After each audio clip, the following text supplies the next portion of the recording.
తిరుగుళ్ళమ్మ జాతరొచ్చనమ్మ తిరుగుడు మెట్ట గ్రామానికి పండగొచ్చనమ్మ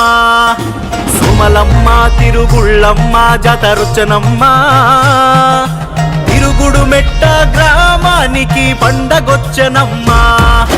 రంగు రంగుల పూలమాలలు కట్టాలి కట్టాలి పసుపు రాతలు పాతి పందిళ్ళు వెయ్యాలి వెయ్యాలి అమ్మారగించంగా నైవేద్యములే పెట్టాలి పెట్టాలి వరములు ఇవ్వ